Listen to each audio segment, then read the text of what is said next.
Hey, DeVonne, what's up? How are you? Good. How are you doing? So honored to see your face. Can I call you Mama K or Miss Yeah, Karen? let's call me Mama K. That's what they call me now. Good to see you. I heard so much about you. Same. I've done so much of like readings of your work and being a urban farmer also in New York City. Your name just echoes amongst the community garden. So it's definitely an honor.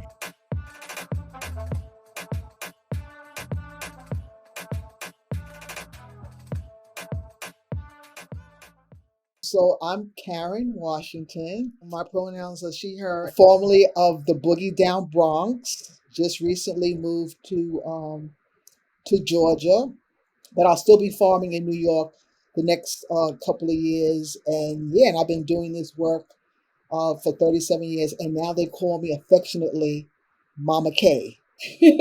Mama K. Yes, you are definitely a mother of the earth, a steward of the earth.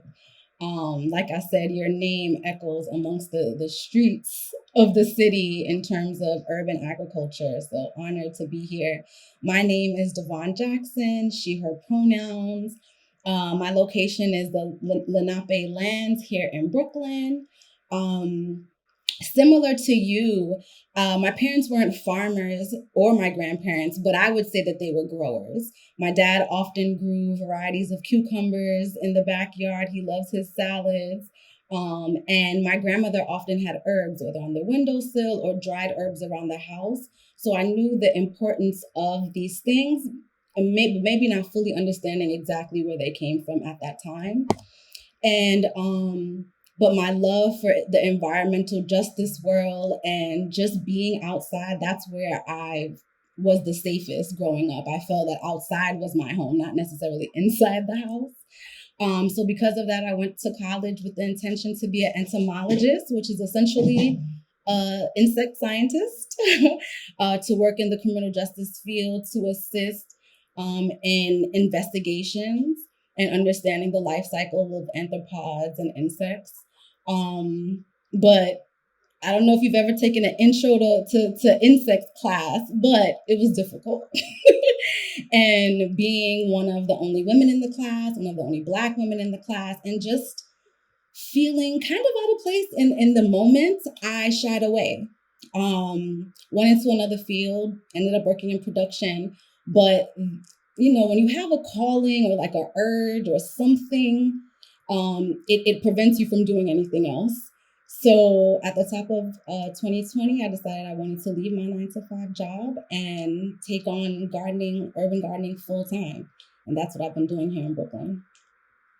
Devon, I'm so glad to hear your story because it gives me hope about what the future is going to be. Because, this community garden movement started way back, especially in New York City, started way back in the 1970s, where at one time, believe it or not, New York City had over 15,000 vacant lots, mostly in low-income neighborhoods and neighborhoods of color. And so that people that could move, they call it white flight, but the majority of people could not move. They didn't have the resources. So they remained the same. They remained and turned these empty lots into community gardens. And now, if you look at, they were doing that when they were in their 40s, back in the 70s and 80s. Most of them now are in their 80s and 90s. And so it's important for the new generation to understand the history of these gardens, the blood, sweat, tears to fight for garden preservation. And to see people like you carrying the torch to continue this work is inspiring to me. Following in your footsteps is an honor. It's so important at the top of COVID, like you said, like understanding who's in your community, especially the elders of our communities, is really how we like the first gateway into connecting with our communities, right? We can't just say we're gonna want to grow something but don't know what the community needs or what they eat or what they don't have available that they would like to eat, and understanding who's there and the importance of all like the cultural stories that are intertwined into our neighborhood blocks. I started tending to the garden space that I currently tend at in Brooklyn in Bed-Stuy. It's called the Hurricane Allegalantic Garden, because at the top of COVID, many of the elders that did take care of the garden just could not. They weren't able to come outside, and it just wasn't safe for them. And it's so important that myself and other volunteers were able to step up and not only tend to the space, but then deliver vegetables to those who needed it during this kind of like gap when they weren't able to be there. So it's so important that ancestral and elderly knowledge in our community. I'm so proud to hear you say that because growing up, I didn't have that. Growing up, my relationship to farming was slavery. Even in our teachings, even in history, they never talked about the importance of the African American diaspora or the fact that this country was built on the backs of enslaved and indigenous people. We were always taught that we were dumb, that we didn't know any better.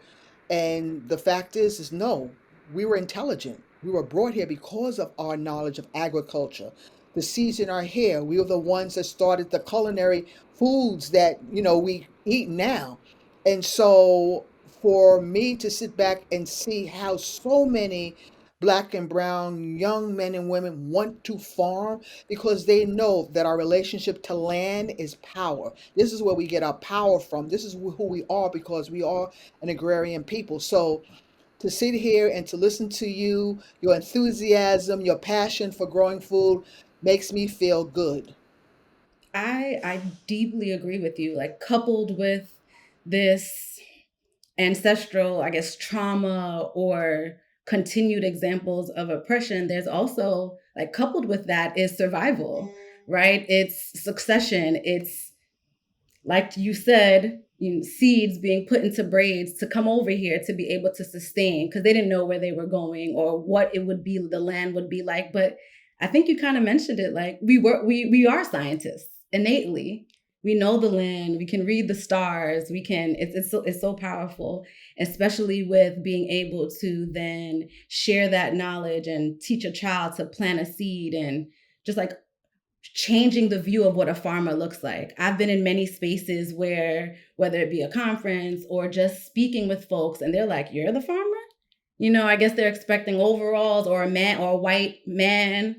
Um, but I am the farmer. Have you ever had those experiences where you had to stand in your title, but also in the gifts that you have? Oh, without a doubt. I remember, going to so many conferences and so many workshops and sitting there where there'll be thousands of people, and I can count on my hand how many people look like me, and sitting there and hearing the perspective around agriculture, which was always white centered, and wondered where were our voices? Where are our voices? Where were our expertise? And so back in 2010, with a group of friends, we decided we needed to have our own conference. So we started the first Black Farmers and Urban Gardener Conference back in 2010, which was in Boys and Girls High School in Brooklyn. And we had over 500 attendees. And most of those people were young people. And we had farmers and teachers and scientists all on stage talking about the relevancy of Black agriculture with our faces, with our voices. And people walked away. They walked away just elated because the first time they were in a conference that was for them, by them, and was speaking about the essential intelligence of Black agriculture. So, yeah, we're not going to go back now.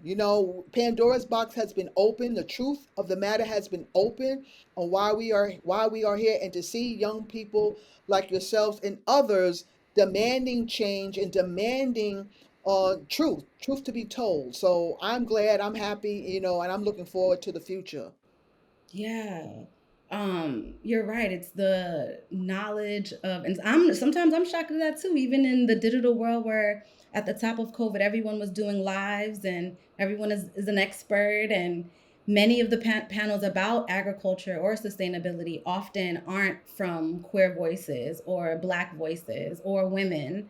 So it is a struggle, especially when you know innately and in your community that it is the ingenious indigenous people or the courageous Caribbean people or the strong and the culture of Black Americans and the global South. Like all of these things we know, but we almost have to either apply to an institution to be validated, or, like there's this space between what you know and the validation and what you know. How have you overcome that space to be the founder Oh, by of Rise and Root, the founder of Bugs? But a lot of it, DeVonne, a lot of it is truth to power, is getting out there, is not people pigeonholing you into, one group and saying that you're this and that. It's finding your own voice and finding truth to power to make sure that, what you're saying is in a way dismantling some of the racism that we as Black people continue to face.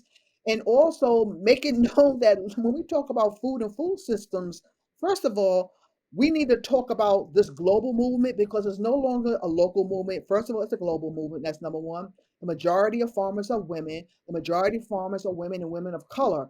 And so now is the time for us to think about ways that we can enrich who we are as women. Number one, we need more capital. Number two, we need more exposure to the global markets. Number three, we need more access to land. Number four, we need more when it comes to technology. We need all those things. And so again, as I look at the global movement of agriculture, not only the local movement, but the global movement, it's in the hands of women.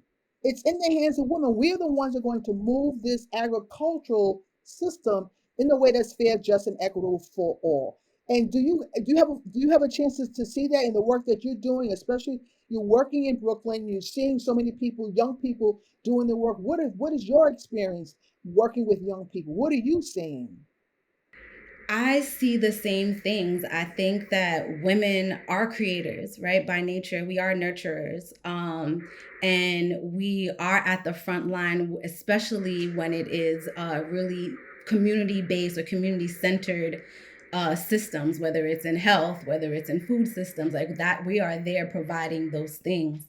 And similar to you, when there are youth groups that come and visit the space, they're all interested and just very excited and saying, like, I didn't realize like this is where Swiss chard comes from, or that the cucumber seed that I see when I eat it is in fact the same seed that I can use to grow it. Just kind of like those full circle aha moments. It's so exciting and enlightening and necessary to see. And also just that intergenerational moments, right? Like we have a lot of older members that used to come in and out of the space. And when the youth come, they're sitting on the beds, they're talking to them, they're, explaining that maybe in America you call a certain herb this, but in Jamaica, like for instance, kalaloo, we grow kalaloo. There are a lot of Jamaican members in our area. I'm Jamaican as well. We grow kalaloo. It's like our spinach.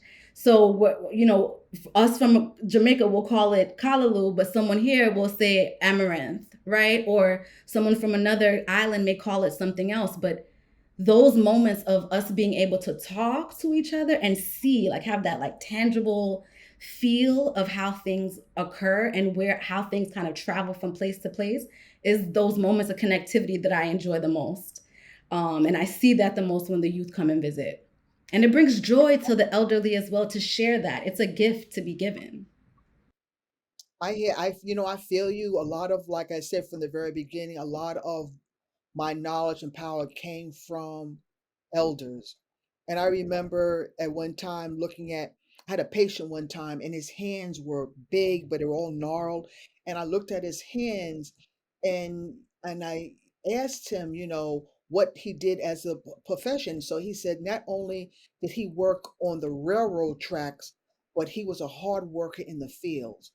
And I remember taking his hands and holding his hands and looking at his hands and just saying to him that because of your sacrifices, I'm able to do what I'm doing now in terms of opening doors to get an education. And I think as I look back, like I always tell people, and you know this too, that we stand on the shoulders of greatness. We come from kings and queens, and we can never forget that sort of that legacy that has been provided for us in that history, and that we need to continue to give back. And as an elder, that's my job now. I'm at the age of 60. 67, I'll be 68.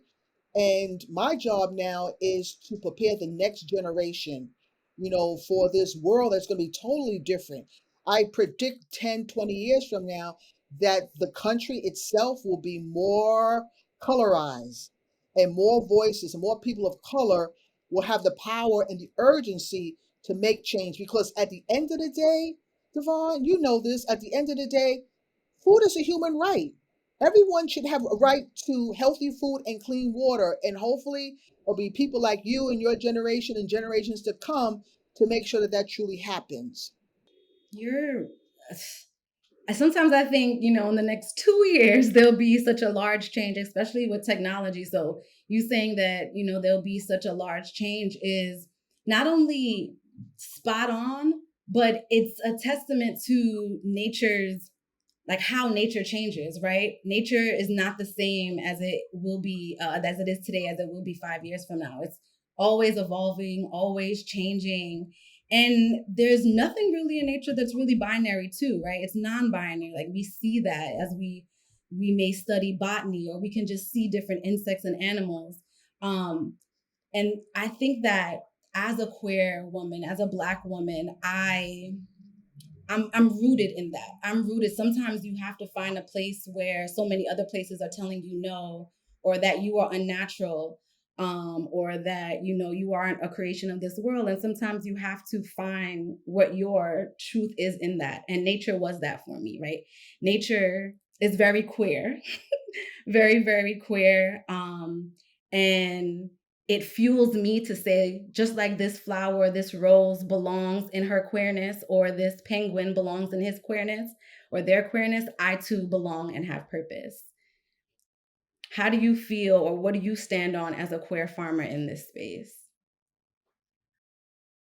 Well, I always felt that I couldn't understand why the when you looked at agriculture, it was predominantly white centered, whereby when you look at flowers, you look at plants, we embody diversity. This is what biodiversity is all about, and inclusion. And I could never understand how, when you have a group of people in terms of agriculture and you're just seeing one race of people controlling our food system, you're not questioning that. I could never understand that, because you work in a field where you pride on diversity and inclusion. You work on a field where you want to see variation of flowers and plants and animals. And yet when it comes to people, you have a problem. You have a problem. And so for me, I've been working very, very hard to sort of demand change, demand inclusion, to make sure that, again, at the end of the day, that this food system is fair and just and equitable for all, and that everybody has a voice in this system. And so, like I said, I'm looking forward to the next 10, 20 years when these United States will be different in terms of race. Hopefully, we can sort of work on economics. That's another thing that I'm striving for too, is to look and tear down the wealth disparities that we have when it comes to people of color. Um, the wealth disparity happened years ago when people asked, in terms of poverty and hunger. Well, it started. It started years ago when we were taken away from land, and land was stolen from us and taken away from us. Because if you look at the value of the land, land is legacy, land is power, land is wealth. And when you have a whole nation of people that have had their land stolen and taken away from them, then you see how people who had access to land made their wealth, again, on the backs of indigenous and enslaved people. And so right now we're in right now you're in a city whereby you know that land is very, very valuable. You see how things are changing when it comes to gentrification. And so, what are some of your thoughts about that? The fact that, one time, we lived in places in the city where nobody wanted to live in, and now people have come in and taken over, and they use that word gentrification. Do you see that's happening where you are? Yes, I live in the heart of Bed-Stuy, right off of Fulton, right next to the AC train. I every single day, and I've been in this same apartment for about 10 years, and every single day there is a reminder of how the community is changing. Whether it's by throwing up new high rises or new coffee shops that were once a mom and pop shop that you used to love and go to for your particular snacks, um, or it's the change in language. There's always a neighborhood line that is new when a new name has popped up to make the neighborhood sound more welcoming.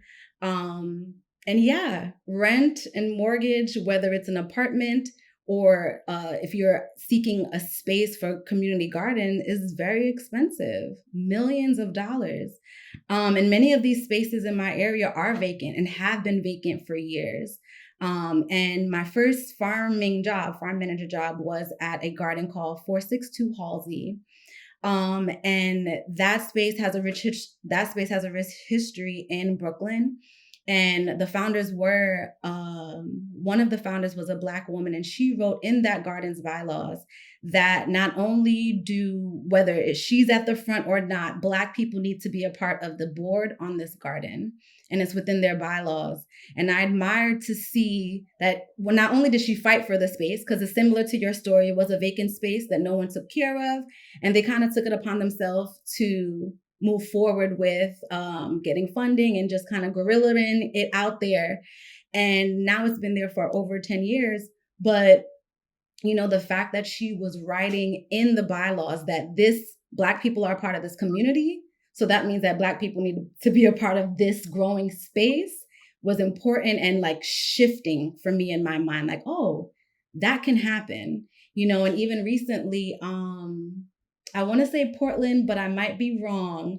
But there's an area that has now passed the 1 acre law, that 1 acre in every county has to be given. And I'm going to find the information so I can share it to you. But 1 acre in every county has to be given to Black or BIPOC farmers to grow in the community. And I think that policies and bills and different paperwork like that is important to make sure that those green spaces are reflective of the community members around it and will historically be that way.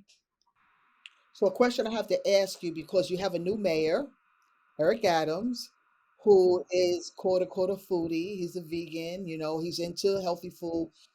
So, what are your hopes and dreams for this administration when it comes to urban agriculture? I have high hopes in our people first. Let me just say that.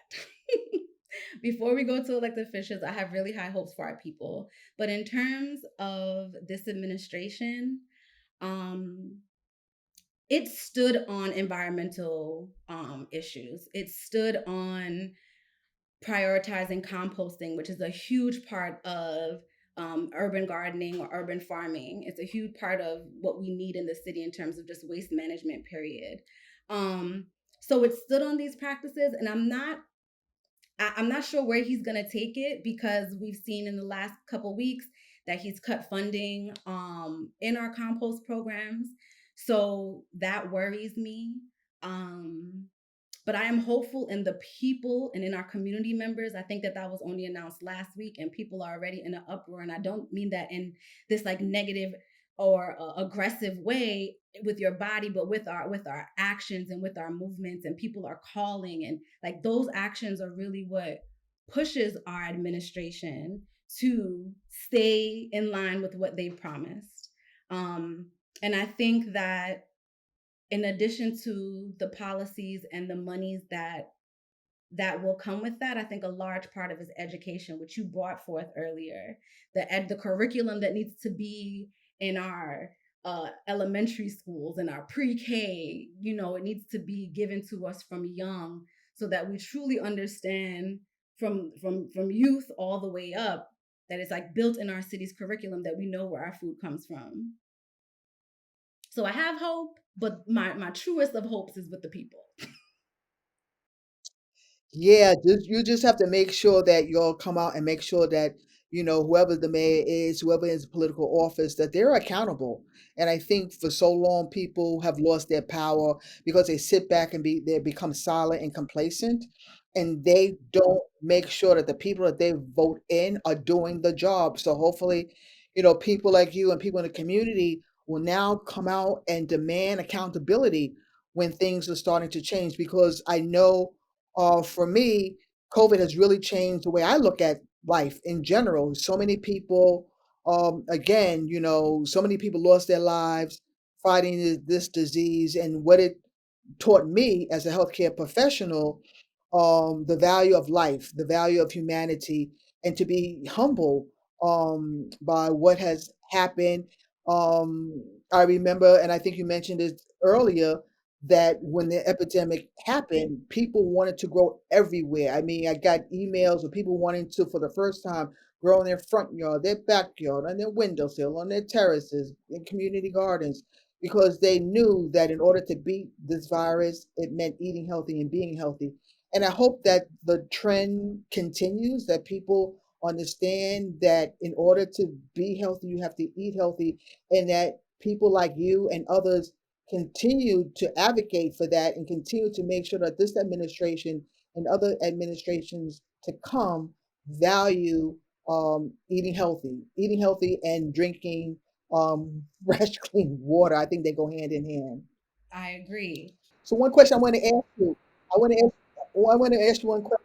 So, or before you answer that, so what is your vision for the future? I mean, I hate to have to ask because you're such a young person, but I want to know, what do you think, what is your vision in this food movement?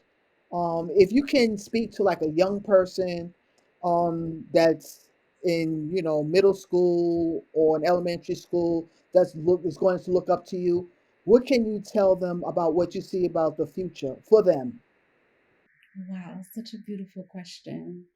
Through the pandemic, because of the need that you said, there were people saying, DeVonne, don't you grow? How do you do this? And I need help with this. And, and it wasn't even just about herbs and vegetables. I was getting the annoying calls about houseplants too. And I'm like, all my houseplants not doing as well as my garden, but I can give you some resources, right? But because of that need and that wanting to understand where your food came from and to be healthy, right? Like there were even some herbs that weren't available in my market anymore. So I know the herbs that you would normally have for your teas just weren't accessible as they used to be. So my partner and I, we developed an organization called Good Ground Growers, and that was solely built off of kind of like focusing on these underutilized spaces. So do you have a fire escape? It's illegal. But do you have a fire escape? You can grow there. Do you have a windowsill? You can grow there. Do you have just a little piece of your backyard? You may not own the whole backyard, but you have a little area. You can grow there. And we began to employ our friends and volunteers. And hey, we're going to get this money together and help build them this space, whether it's a window box or a full raised garden. So we understood the need too. And in that, we met so many young people wanting to learn how to put a raised bed together, learn how to use a drill. These life skills that come with farming, but aren't only for farming, right? Like you can use them to now go build a table if you want one, or a bookshelf if you want one. So like and in meeting them, all of their desires are to really just learn, to be around, to watch, to engage, to see the difference between the last time they visited and now. So what I would impart on the youth or anyone who wants to come into this space and learn about growing is to be patient and always listen to our plants, whether it's, which seed you want to plant or which, how much water that particular thing is. It's really listening to the plants and listening to the need and the understanding of health and wellness, right? Like I've heard in many interviews that you said that, people kind of understand, like doctors will be given prescriptions before they'll say eat fresh fruits and vegetables, right? What is that? How? But because these are systems, and if the doctor doesn't sign the prescription, then someone doesn't get paid, right? But I think with the roaring energy of the next generation, even behind me, and almost like their fearlessness, what I would give them is just to continue listening, be fearless, speak on the policies and topics and the ability to feed your community, but also be able to listen to our elders, listen to our ancestors, understand the gardeners and the farmers that have come before you. I had to do my research too. I had to learn about the Karen Washingtons of the world and the Fannie Lou Hamers, and understand Wangari Maathai, and that George Washington Carver wasn't just about peanuts, and he was the father of composting. Just like understanding all these intertwined things that I was a part of.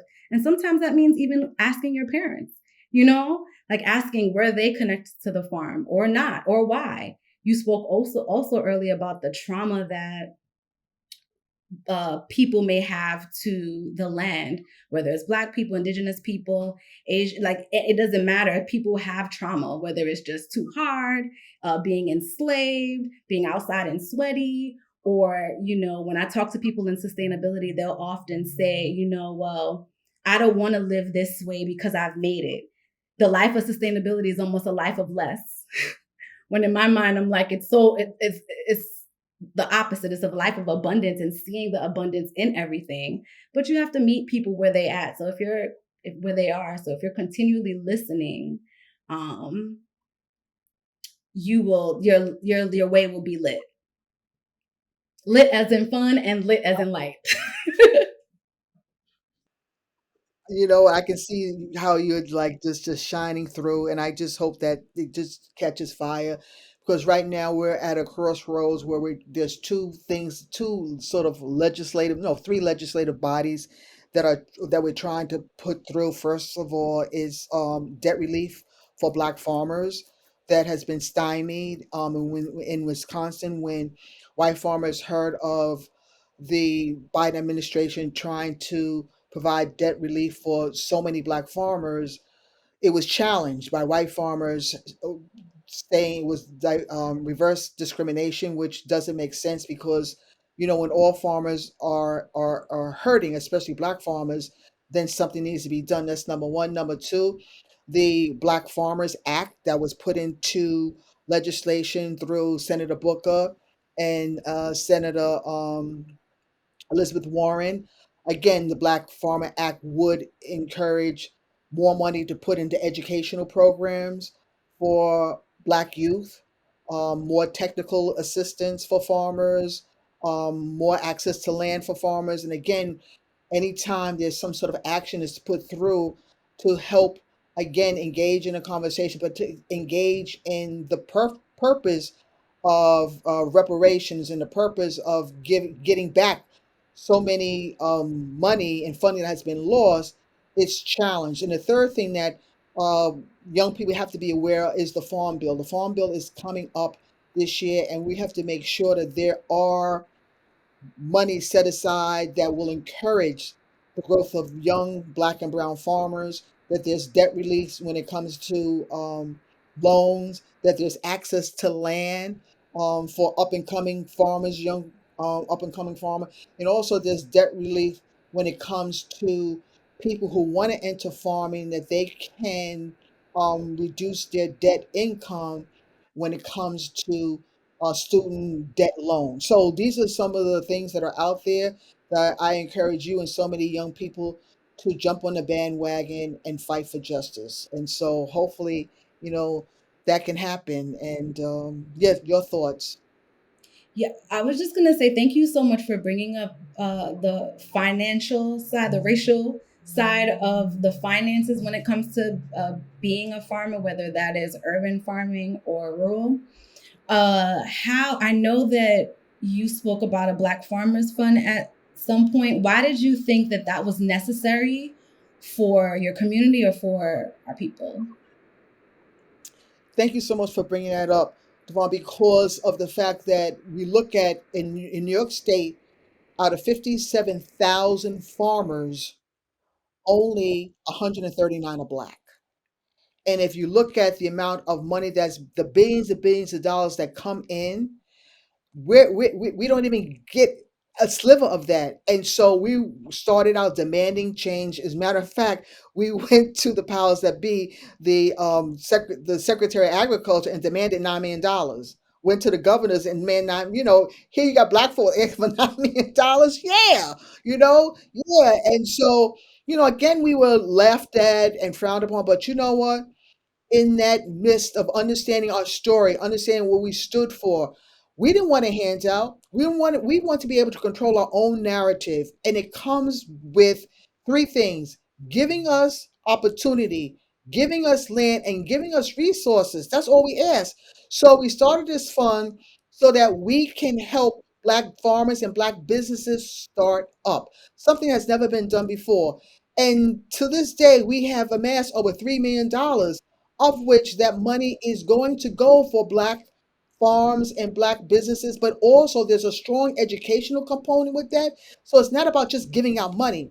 But then how do we have the conversation when it comes to financial education? How do we save? How do we invest? How do we prepare credit? How do we share wealth? How do we have those conversations? So we talk about social capital and communal wealth that's engaging the community and the decision making process, unheard of. The decision making process on how that money is being spent or given out is in the control and the hands of the community. It's not some sort of people in the back door with the door closed or people with power and privilege. No, the decision making process is community run with our voices at the table making the decisions on how that money is being spent, unheard of. And one thing I want to just bring up is because we started in New York State, but we wanted to eventually be a prototype. We're doing the hard work, but we wanted to be a prototype so we can say, folks in Detroit, Baltimore, Oakland, Philly, you can all do the same thing. And so, again, it's not only about us having access to land, but having access to wealth, which is really, really important. It goes hand in hand. And thank you so much for bringing that up. No, I'm honored that it's available, and it was a thought that you had and you continue to push it forward because it's a need. Um, Oftentimes, historically, we aren't afforded loans, or we don't have the capital that is needed for different initiatives. So, to know that there is an organization or a fund that is centering people that look like me or centering the work that I do is really important. And right now, even though I have been a practicing farmer, I am now in farm school, NYC, and I finished small farms program in Cornell University last year. So I'm partnering or like coupling my innate and practice knowledge with the knowledge of so many farmers and educators that have come before me. And the truth is, none of us are teachers. We're all students in this, students of the land. Um, and I think that having resources like the fund is really important to continue learning about what's available and what's possible. So, as we're about to close, so let's hear your final thought. So, I'm gonna just throw out there. So, if you had a wish, if you were granted a wish on your work, on farming, what would your wish be? My wish. My wish is that Black bodies, queer bodies, we understand what we have. And in many times, I'll speak for my community, we Black bodies have our churches, we have spaces, we have riches.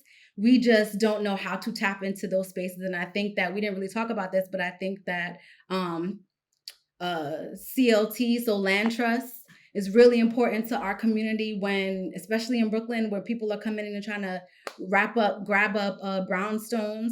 I think figuring out a way where we as Black queer women can utilize and see what we have, see it as a resource, and be able to see the power and capitalize on that, whether it be my house that I've had in my family for years that I'm going to hold on to even though there's people knocking on my door, or it is the church that I've been giving more money into the church than into my own home. If that's what the entity is, and that be the entity, but whatever it is, we need to hone in on these resources, because I feel, for me personally, it's because I'm Black and of Caribbean descent that I'm a farmer. It's because that it's because I'm queer that I understand the queerness of the earth, and I have to be flexible as I'm entering the garden space. It's because I'm a woman and I'm a listener and I'm a creator that I can be a farmer. So like all of these instances make me a good farmer and a good stewardess of the land. So like if we understand the powers that we already have, the powers that already are instilled in us, then we could really be powerful not only in the food justice movement, but in community development, which is really what I think is important. I want to hear the same answer from you. Oh, I was going to end with you, but we're going to cut this out. I wanted to end with you because this is the power, as an elder, you step back and you let the voices of youth talk about the vision and the future. So I'm going to end on your point of view, and to make sure that you've opened doors for so many people, and that there are spaces to come for you and to others to voice your opinion, your concerns, and your passions. So thank you so much for having the time to meet with you. It's been so great to just sit down. I feel, that my work has not been in vain, to see people like you and so many young people carrying the torch. And I feel really, really good about the future of agriculture. So thank you so much for inviting me, because you invited me to come to your table to speak with you, and I feel honored by that. So thank you so much, DeVonne. Thank you so much. I'll never forget. This has been a great experience. Thank you. Same. Thank you so much, Mama Kay. And I hope that one day I can sit at your ankles and hear some more stories that I haven't heard after I've internet stalked you and gone to a few things. But I hope that one day I can meet you in person and also feel the same energy that I feel through the screen. Thank you so much for your precious, precious time and your work. And I pray that you have continued strength to keep doing it, and one day we will meet in person. Thank you. Bye now.